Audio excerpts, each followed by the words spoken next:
2007년 2월 5일 늦은 밤 독일 니더작센주 시텐센. 앞이 잘 보이지 않을 정도로 마을은 희뿌연 안개로 뒤덮여 있습니다. 하나 둘 간판에 불이 꺼지고 어느새 거리에는 어둠이 짙게 내려앉았습니다. 하지만 함부르크 그 거리 6번지 연여주루의 간판 불빛만은 어둠 속에서 희미하게 빛나고 있었죠. 밤 12시 20분 47세의 탄지파가 아내를 데리러 연여주루로 갑니다. 탄씨 아내 풍씨는 말레이시아인으로 연여주루에서 종업원으로 일하고 있죠. 연여주루는 시텐센 중심가에 있는 중식당으로 현지에서 꽤 알려진 유명한 곳입니다. 늘 손님이 북적거려서 새벽이 되어서야 문을 닫았죠. 탄씨는 밤늦게 퇴근하는 아내를 데리러 매일 밤 가게로 갔습니다. 식당 앞에 도착한 탄씨는 평소와 분위기가 다르다는 걸 느낍니다. 문이 굳게 닫혀 있었고 식당 안에 불이 모두 꺼져 있었죠. 탄씨는 뭔가 불길한 기분에 조심스럽게 식당 문을 엽니다. 순간 찬바람에 진한 피비린내가 코끝을 스칩니다. 탄씨는 불안한 마음을 억누르며 아내의 이름을 크게 불러보지만 고요한 정막만이 감돌았습니다. 탄씨가 가게 불이 켜자 부서진 식탁과 의자, 피범벅이 된 천장과 벽, 바닥, 계단의 모습이 눈에 들어옵니다. 그리고 식당 곳곳에 흰 식탁보로 덮여있는 무언가 있었죠.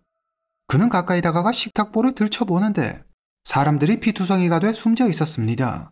이들 중 탄씨의 아내도 있었죠. 탄씨는 눈앞에 펼쳐진 참상에 너무 놀라 혼비백산 식당 밖으로 도망칩니다. 밤 12시 29분 몸을 벌벌 떨며 어찌할 바를 모르던 탄씨가 크게 심호흡을 하고 정신을 가다듬은 뒤 경찰에 신고합니다. 2월 5일 밤 1시경 신고를 받고 출동한 경찰이 연여주루에 도착합니다. 경찰은 식당 1층에서 4명, 2층에서 3명의 피해자를 발견하죠. 식당 사장 부부를 포함한 6명은 이미 숨진 상태였고 보조 요리사 32세 베트남계 남성 손다오는 발견 당시 미약하지만 숨을 쉬고 있었습니다. 경찰은 곧장 그를 병원으로 이송하는데 안타깝게도 그는 병원에서 치료 도중 다음날 아침 사망하고 맙니다. 경찰은 식당 안에서 유일한 생존자를 발견하죠. 바로 식당 사장 부부 데니와 애니의 2살배기 딸 티아나였습니다. 티아나는 어머니의 품에 꼭 안겨 있었습니다. 애니는 마지막 순간까지 딸을 온몸으로 지켜내고 있었죠. 사건이 일어난 연여주루는 음식 맛이 맛있기로 소문이 자자해 멀리서도 찾아올 정도로 인기 있는 식당이었습니다. 그런데 대체 누가 이런 짓을 저지른 걸까요? 사건 당일 이날 이곳에서 무슨 일이 있었는지 먼저 연여주루의 사장 부부 데니와 애니에 대해 이야기해보겠습니다. 연여주루의 사장 데니판, 당시 나이 36세, 홍콩인입니다. 어린 시절 데니는 부모님을 따라 영국으로 갑니다. 그리고 영국에서 학교에 다니며 영주권을 얻죠. 성인이 된 데니는 독일로가 생활합니다. 그리고 그곳에서 평생의 짝 중국 여성 애니를 만나죠. 애니판, 당시 나이 28세. 데니와 애니는 서로에게 첫눈에 반해 1997년 결혼합니다. 1997년 12월 결혼 후 두 사람은 시텐센으로 이사와 연여주루라는 이름의 중식당을 엽니다.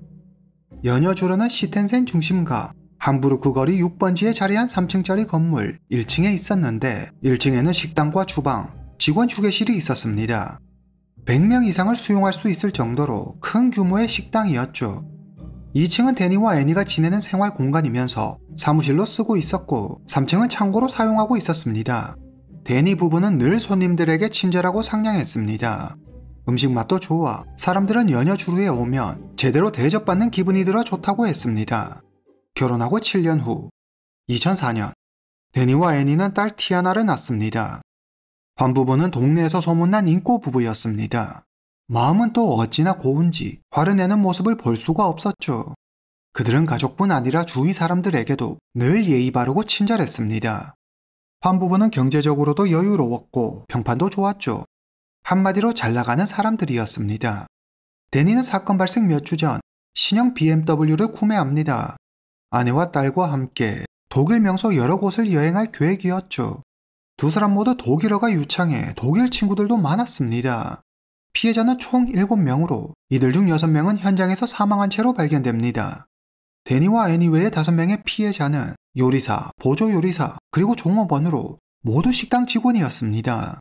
유일한 생존자는 데니와 애니의 딸 디아나뿐이었죠. 사건 발생 후 시텐센은 공포에 휩싸입니다. 특히 사람들은 중식당에서 이 같은 범죄가 일어났다는 사실에 주목해 중국인을 표적으로 한 범죄가 아닌지 의심했습니다. 현지에서 사업체를 운영하는 중국인들은 두려움의 영업시간을 단축하고 보안 시스템을 강화하는 등 안전에 각별한 주의를 기울였습니다. 일부 중국인들은 스스로를 보호하기 위해 총기 소지 허가를 신청하기도 했죠.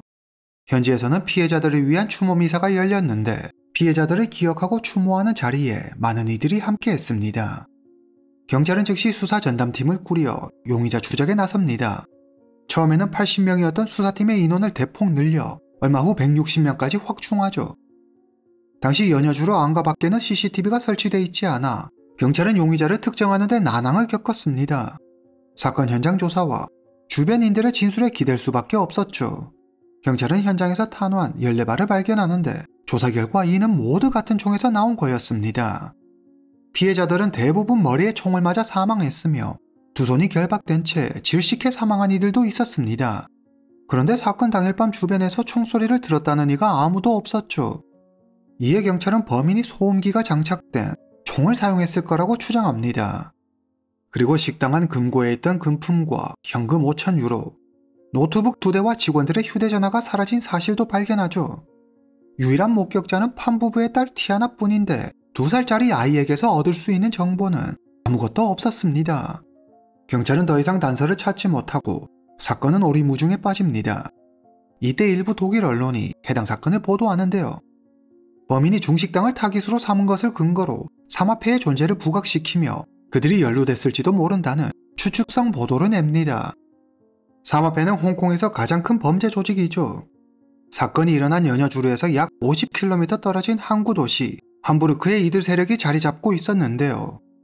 그들은 보호비라는 명목으로 매달 상인들에게서 일정 금액을 수금해 갔는데 만약 이 보호비를 내지 않으면 그들의 무시무시한 보복을 감당해야만 했습니다. 그렇다면 판부부가 이들에게 밉보이는 행동이라도 한 걸까요? 판부부가 운영하는 연여주루 부근 수족관 사장이 말합니다. 데니가 매년 우리 가게에 와서 금붕어를 20마리 정도 사갔어요. 그래서 서로 알고 있었죠. 한 번은 데니가 보호비를 주지 않는다는 말을 한 적이 있었어요. 이러다 무슨 일이 생기는 건 아닌가 걱정되던 찰나 데니가 우리 집을 찾아왔죠. 제가 보호비는 어떻게 잘 주고 있냐고 물어보니 그저 쓴웃음만 지을 뿐 아무 말도 하지 않더라고요. 아무래도 보호비를 내지 않아서 당한 게 아닌가 싶네요. 연여주루 맞은편에 있는 꽃집 사장 역시 수족관 사장과 비슷한 말을 했습니다. 비슷한 진술이 연속해서 나오자 언론은 삼합회의 소행임을 확신하는 기사를 연일 보도하죠. 삼합회가 관련됐다는 소문에 중국인들이 운영하는 가게에는 손님들의 발길이 뚝 끊겼습니다. 경찰은 사건 당일 연여주루를 찾은 사람들을 직접 찾아가 조사합니다. 그들로부터 약 60개의 단서를 수집하는데요. 피해자의 친척 중 한 명이 밤 11시가 넘은 시각 피해자와 통화를 했는데 갑자기 사람들의 비명소리가 들리고 곧 전화가 끊겼다고 합니다. 해당 진술을 통해 경찰은 범행 시각을 2월 4일 밤 11시에서 다음날 새벽 12시 30분으로 추정할 수 있었습니다.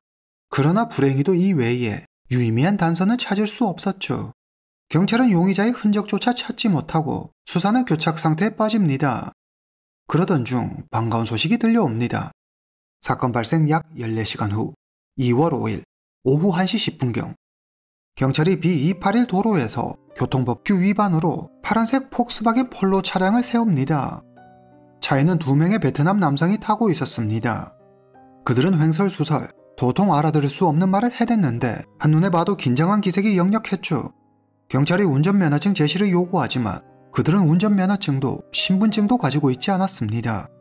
경찰은 신원 확인을 이유로 두 사람을 임시 체포하고 몸수색을 하기 시작하는데 운전자에게서 0.4g의 금지 약물과 3,340유로를, 조수석 남성에게서 휴대전화 4대와 1,765유로를 발견합니다. 마를 발견한 경찰은 약이 더 없는지 찾기 위해 차량을 수색하는데 약 대신 운전석 아래에서 구겨진 종이 한 장을 찾아냅니다. 종이에는 연여주루의 내부 구조가 그려져 있었고 뒷면에는 주소와 전화번호, 시텐센, 10D라는 단어, 그리고 숫자와 문자가 혼합된 코드가 적혀 있었습니다. 드디어 찾았다. 경찰은 즉시 두 사람을 경찰서로 연행합니다. 트롱다오, 당시 나이 33세, 차량 운전석에 앉아있던 트롱은 범행을 계획하고 주도한 인물입니다. 카오다오. 당시 나이 29세, 조수석에 앉아있던 카오는 피해자들을 직접 총으로 살해했습니다. 트롱과 카오는 베트남인으로 두 사람은 형제지간입니다. 이들은 일정한 직업 없이 사람들 물건이나 훔치고 다니는 동네 좀도둑이었죠. 조금이라도 돈이 생길라 치면 술 마시고 노는데 다 써버리는 진정 내일이 없는 삶을 살고 있었죠. 이들이 잡혔다는 소식의 사람들은 이번에는 베트남 범죄 조직의 연루 가능성을 제기했습니다. 더 나아가 중국과 베트남 조직 간의 세력 다툼을 의심하는 이들도 있었죠. 사건 발생 한 달 전, 트롱과 카오가 바에서 술을 마시고 있었습니다. 그곳에서 우연히 같은 베트남 사람을 만나게 되는데 탕 응우옌, 당시 나이 40세, 연여주루의 전 직원으로 연여주루의 내부 구조와 직원들의 교대 근무 시간 등을 공범들에게 제공해 줍니다. 트롱과 카오, 응우옌은 이날 처음 본 사이였지만 오랜 친구를 만난 것처럼 마음이 잘 통했습니다. 어느 정도 시간이 흐르고 다들 취기가 오르자 누가 먼저랄 것도 없이 서로 신세한탄을 하기 시작했습니다. 그들은 특별한 기술도 없고 직업도 없었습니다. 나름의 부푼 꿈을 안고 고국을 떠나 타국에 왔건만 남의 물건이나 훔치는 좀도둑이 되어버렸죠. 이대로라면 곧 길바닥에 나앉을 판이었습니다. 트롱과 카오가 시리에 빠져 있을 때 응우엔이 갑자기 탁자를 치며 큰 소리로 말합니다. 이렇게 살 순 없어. 우리 크게 한탕하자. 내가 전에 연여주루라는 중식당에서 일했거든. 거기 장사가 엄청 잘 돼. 밤 늦게까지 문을 여는데 그땐 거리에 사람도 거의 안 다녀. 내가 거기서 일해서 식당 내부도 잘 알고 사람들도 잘 알지. 거길 털어보는 건 어때?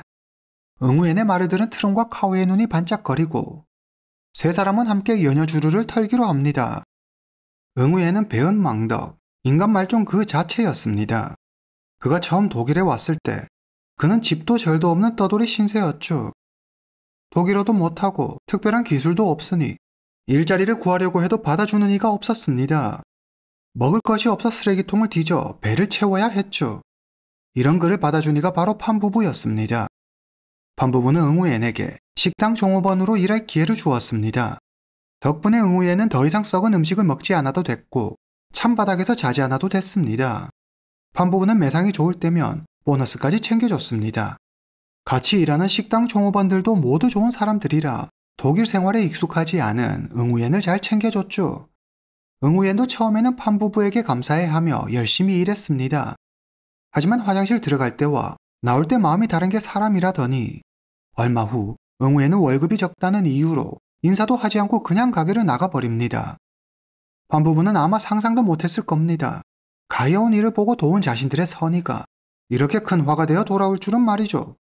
연여주루에서 일했던 응우엔은 식당 내부 구조를 훤히 꿰고 있었습니다. 출입구, 판부부의 침실, 현금을 보관하는 금고 위치 등 모두 알고 있었죠. 그는 식당 내부를 종이에 그려 트롱과 카오에게 보여줍니다. 이 종이가 바로 경찰이 차 안을 수색할 때 발견한 종이였죠. 사장 부부가 종업원들을 빠르게 제압하고 돈을 챙기려면 세 사람만으로는 부족해 보였습니다. 트롱은 평소 알고 지내던 베트남 남성 40세 푸엉 부와 31세 히앱을 데려옵니다. 일당 5명 중 판부부와 개인적으로 인연이 있는 건 응우엔이 유일했죠. 나머지는 판부부와 일면식도 없었습니다. 원한 같은 건 당연히 없었죠. 이들의 목적은 오로지 돈 하나였습니다. 이제 모든 준비가 끝났습니다. 그럼 그날 밤 무슨 일이 있었는지 가보겠습니다. 2월 4일 밤 10시 30분 연여주루의 마지막 손님이 계산을 마치고 가게를 나갑니다. 종업원들은 뒷정리를 하고 퇴근 준비를 하죠.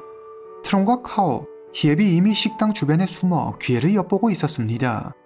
푸엉은 식당 주변에 차를 대기하고 기다립니다. 밤 11시 3분 숨어있던 카오가 소음기가 장착된 총을 들고 식당을 습격합니다. 트롱과 히앱도 카오를 뒤따르죠. 그들은 막 말을 한 상태라 극도의 흥분 상태였습니다. 푸엉은 차에서 대기하며 경찰이 오지 않는지 망을 봅니다. 트롱과 카오, 히앱은 식당 안으로 들어가자마자 빠르게 직원들을 제압합니다. 이어 준비해간 전선으로 직원들의 양손을 묶죠. 히앱이 데니의 아내 애니를 위협해 금고로 가서 금품과 현금을 챙깁니다. 이때 기회를 엿보고 있던 데니가 일당들을 향해 돌진합니다. 하지만 머리에 총을 맞고 그대로 쓰러지고 말죠. 모두의 시선이 데니에게 쏠린 사이 주방에 숨어있던 주방장이 뒷문으로 도망칩니다. 하지만 주방장 역시 카오의 총을 피하지는 못하고 등에 5발을 맞고 쓰러집니다. 트롱 일당은 자신들의 정체가 발각되는 것을 막기 위해 사람들을 모두 죽이기로 하죠. 그들은 남은 5명의 무릎을 꿇리고 1명씩 제거합니다. 마지막으로 애니가 딸 티아나를 안고 쓰러집니다. 이런 자들에게도 일말의 양심은 있었던 걸까요? 트롱 일당은 티아나가 어려 아무것도 모를 것이라고 생각해 살려주기로 합니다. 다른 생존자가 없음을 확인한 일당은 피해자들의 휴대전화와 노트북, 그 밖에 돈이 될 만한 물건들을 훔쳐 달아납니다. 그들은 타고 온 폭스바겐 폴로를 타고 브레멘을 향해 도망갑니다. 그리고 밤 12시 20분 아내를 데리러 온 남편 탄씨가 현장을 발견하게 되죠. 경찰서로 끌려온 트롱과 카오는 자신들의 범행을 극구 부인합니다. 그러나 차에서 발견된 연여 주류의 정보가 적힌 쪽지 외에도 피해자들의 휴대전화와 노트북 2대, 그리고 애니의 액세서리가 차에서 발견됐고 트렁의 옷과 신발에서 피해자의 혈흔이 검출되는 등 결정적인 증거는 차고 넘쳤습니다. 경찰은 차량에서 발견한 종이에 응우엔의 휴대전화 번호가 적혀있는 걸 확인하고 공범 진술 등을 토대로 응우엔을 체포합니다. 응우엔이 스스로 죄를 자백하고 경찰 조사가 급물살을 타면서 히앱과 푸엉 역시 체포됩니다. 2007년 6월 16일 경찰은 브레멘 후이팅 공원에서 범행에 쓰인 소음기가 달린 총을 발견합니다. 2007년 8월 27일 슈타데 지방법원에서 해당 사건에 대한 재판이 열립니다. 티아나는 사건의 유일한 목격자였지만 너무 어려 재판에는 참석하지 않았습니다. 트롱 일당은 끝까지 자신들의 범행을 인정하지 않고 서로 떠넘기기에 바빴으며 범행을 부인하는 등 재판 내내 뻔뻔한 태도를 보였습니다. 2009년 5월 13일 독일 재판부는 카오에게는 가석방이 불가능한 종신형을, 트롱에게는 15년 후 가석방 신청이 가능한 종신형을 선고합니다. 그리고 히앱에게는 징역 14년형을, 푸엉에게는 4년 5개월형을 선고하죠. 마지막으로 연여 주류의 정보를 넘기는 등 이 사건의 시작이라고 할 수 있는 응우에는 실제 범행을 하지 않았고 일당 중 유일하게 자백한 점이 인정돼 징역 5년형을 선고받습니다. 재판이 끝나고 많은 독일인들은 7명을 살해한 범죄자들에게 법원이 지나친 관용을 베풀고 있다며 분노했습니다. 몇 년 후 더 이해할 수 없는 일이 벌어지는데요. 수감자들의 제4회화 프로그램의 하나로 촬영된 독일 유명 셰프가 진행하는 요리쇼에 14년형을 선고받고 복역 중이던 히앱이 출연한 겁니다. 이전에 요리사로 일한 적이 있었다는 이유로 섭외된 거였죠. 이에 니더 작센주 경찰청과 방송을 본 유가족들이 해당 방송국에 거세게 항의했지만 별다른 조치는 이루어지지 않았습니다. 푸엉은 모범수로 2010년 조기 출소했으며 응우에는 형을 마치고 출소했고 히앱 역시 조건부 석방되어 세 사람은 현재 사회에 나온 상태입니다. 독일 법상 형기를 마친 외국인들은 독일에서 추방되는데요. 선고 당시에 형기가 종료되면 추방 예정이라고 발표했고 원칙적으로 외국인 신분인 이들은 추방되어 마땅하지만 실제로 이들 중 어느 누구도 독일에서 추방되지 않았다고 하죠. 그렇다면 트롱과 카오 형제는 어떻게 됐을까요? 그들은 여전히 감옥에 있습니다. 당시 2살이었던 판부부의 딸 티아나는 외할머니의 손에서 자라다 독일에 있는 친척에게 입양돼 지금은 어엿한 성인으로 성장했습니다. 오늘 이야기는 여기까지입니다. 다음 시간에 뵙겠습니다.